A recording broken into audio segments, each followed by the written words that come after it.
Tickenham. I'm here to see Oli again. Last time I came, he put a couple of things right for me. One was to not brush the grass when I'm about to do the putting, which was quite hilarious because I've always done that. And the other one, he gave me some drills to keep the club head square and hitting the ball. So let's go and see what he's going to do today. So how's it been going?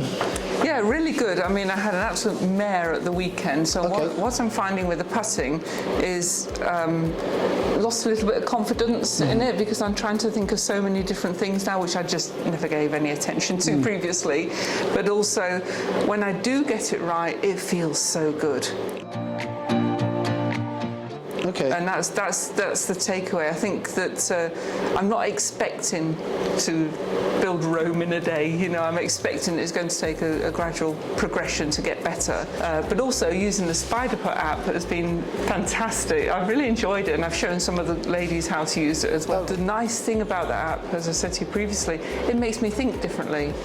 What's your saying? Read it, roll it, hold it. That's the one. Okay, so we'll check the low point control. We'll check the rotation because it was high. Yes. And we're trying to reduce that. Oli's just testing to make sure that I have been put into practice what he taught me last time. From a technical point of view, it's a lot better. Yeah. It's improving. Yes, I bought the chopstick things, and I have been doing that in the living room. It's something that was fairly easy to do, to be honest.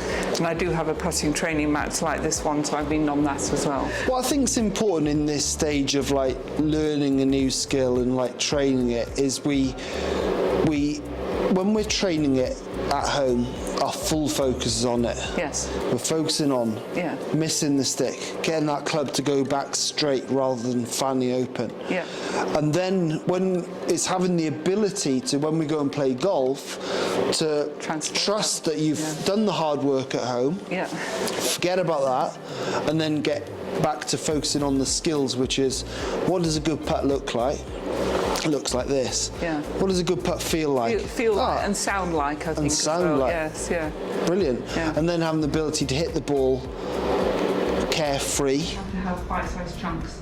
And if you can give me bite-sized chunks, I can digest that and then get on to the next thing. So is there much change this time? We've seen improvement, which is really, really good. So the height of the putter was 2 mil. Yeah. Today we've seen the height at impact to go up to 5 mil. We're talking such a small number. I know. Rotation, it was 11 and a half degrees opening. Now we're down to 9. Okay. So it's moving in the right direction. So it's having the ability to stop the ball where you want to stop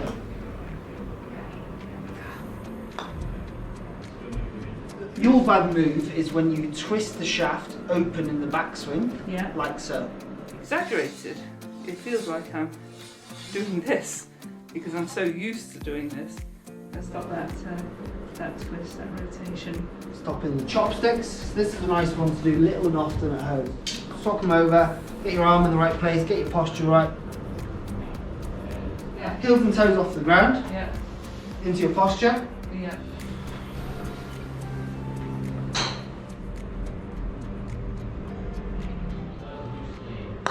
Good. Oops, that was a bit wonky. Oh. Okay, following my lesson with Oli, I've just decided to come up to Cleve Hill and do some little practice on the putting green. He's given me a couple of skills that I can develop my putting distance management, I suppose. There's 10 balls, and we have 2 markers on the green. One is at 18 feet, and the other is at 36 feet. Oli calls this game leapfrog.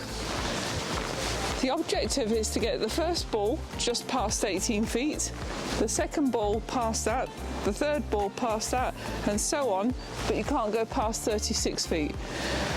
So, let's give it a go. 10 balls, all within a 18-foot range, but staged, so they go slightly further each time.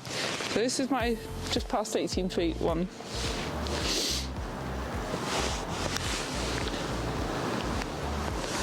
So I've probably gone about 21 feet there. So I've now decreased that gap by 3 feet. So now what I've got to try and do is get beyond that one.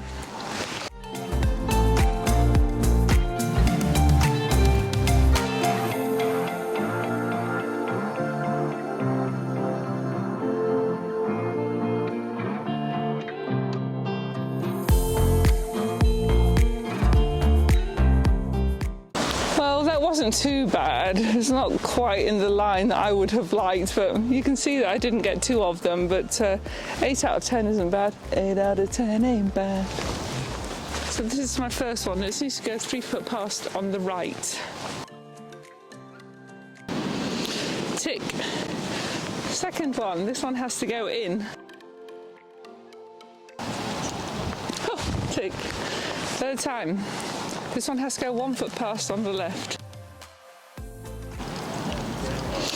Well, it's probably more like 2 foot past on the left, but actually that's a good way of managing your speed, trying to assess what speed you're supposed to be going. Actually tell yourself what you want to do and try and do it. The trying to do it isn't always the easy bit.